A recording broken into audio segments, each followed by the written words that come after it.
Hi, welcome to the Learning Center Library. We're going to teach you today about how to do machine applique. There's a few tricks that I think will make your quilt look a little better. This little quilt was actually made from the Shannon Fabric kit, the toy chest wall hanging. We've just inserted a little section in it to extend it into a quilt. Each of these little pieces have been appliqued on to this little white background. There's lots of ways to use different fusibles that you can use to apply those. In working with the cuddle, the steam seam or the Wonder Unders work really well, except you just need to be really careful about the heat. You're working with polyester, and so to put an iron on it, either the front or the back, has a tendency to melt. We have found that by using a damp pressing cloth to put over it so that the iron doesn't ever touch the fabric, it works really well. And that's how this was done. It was all done with an iron and the steam seam. The fusible webs seem to make it just a little bit stiffer than just spraying. Because I glue everything, I decided I would try just using the fusible spray and just gluing them on like that. Now many of these we have actually put a piece of quilt back behind them, and some of them we haven't.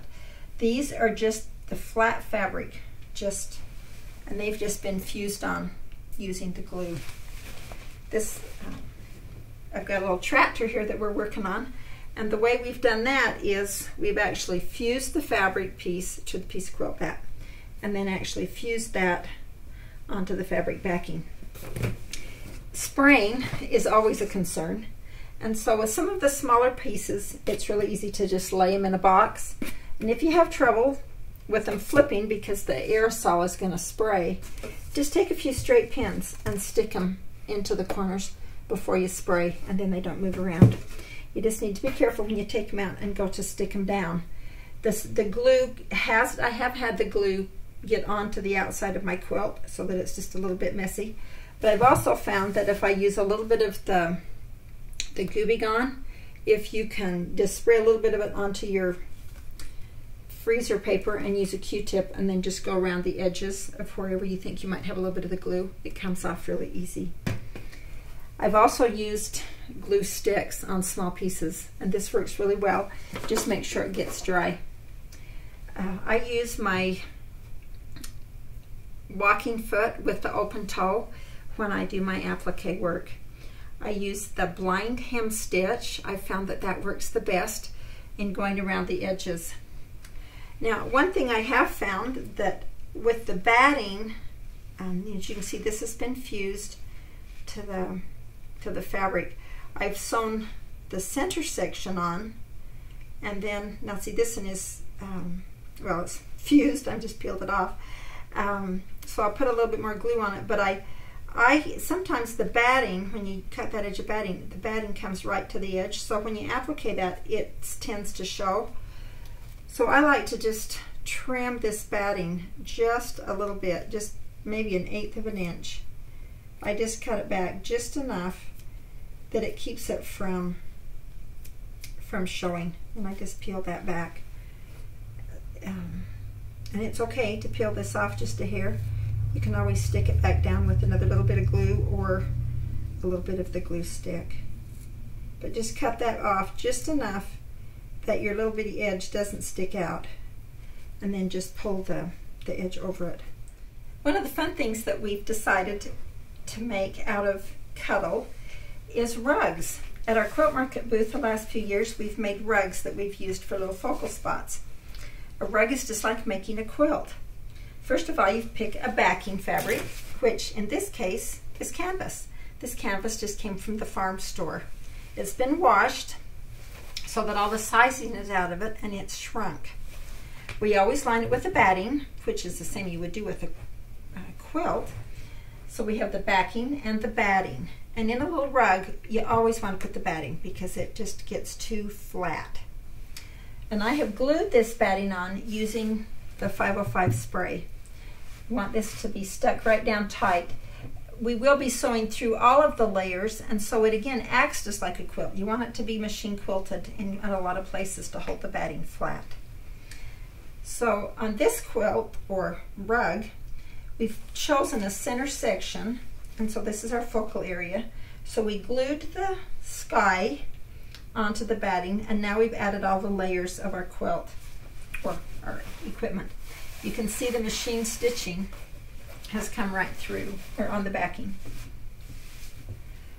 So then we're just going to layer each design.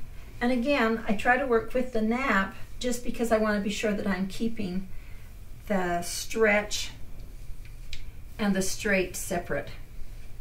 So you can see that by layering, I would sew this on next, and then I will sew this on after that. I want to show you a few tips that I've learned on the sewing machine. So let's move to the sewing machine, and we'll talk about some of those exact sewing tips. We're here to the sewing machine, and I'm going to show you just a few visual tips that I think will help you when you're doing your applique work. When you sew on cuddle, remember that that nap is going to stick out just a little bit longer than your actual cut edge. When you push the nap all down, you can see that it actually will come over it. So as you go to sew your applique work, make sure that your needle comes right up against that cut edge so that you know that you're getting your overlock stitch down into the fabric edge. I have set my sewing machine on the blind hem stitch, and I've made it just as wide as it will let me go so that it's coming over pretty far. The little center of my tire here has batting on the back, and I have trimmed it back just a little bit so that it doesn't stick out. So let's see how we do.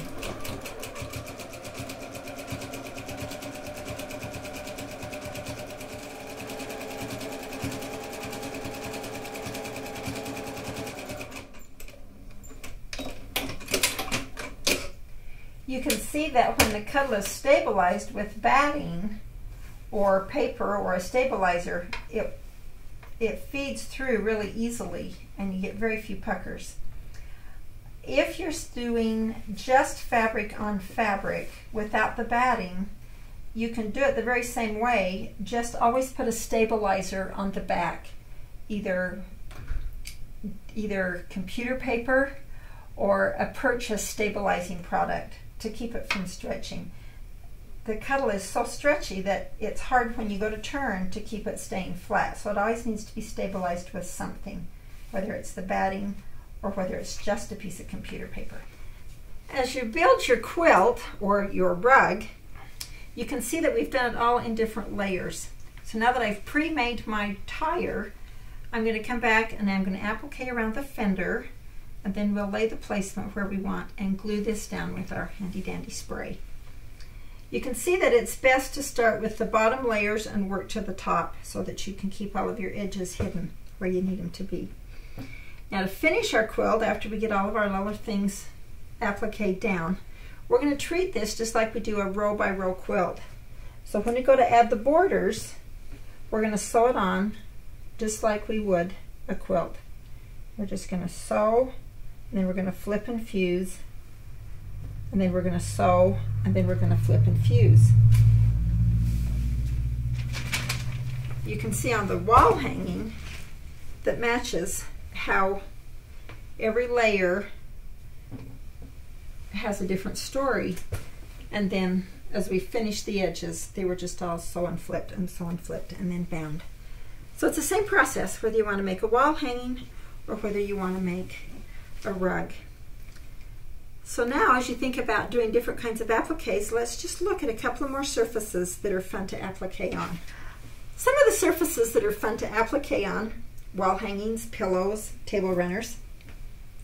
It's fun to also do alphabet letters. You can see you can do all kinds of names or designs. One of the other fun things I liked was doing on top of a quilt. And the only thing I needed to do on this one was I just glued them on using the spray glue. First thing I did was fuse the fabric to the batting, a big piece, and then I cut this out, and actually I used a lid for my pattern, my template, and actually I used the spray can for my circle. And then I did have a pattern for the flowers. Then I just fused them on, and then I actually just did the same hemming stitch, the overlock stitch on it, and you can see there's not a pucker anywhere. It's sewed on really well. I hope that we've given you some tips that will help you to have fun making your quilts and doing some applique work. Don't be afraid to applique on cuddle. Just glue it down, use the right stitch.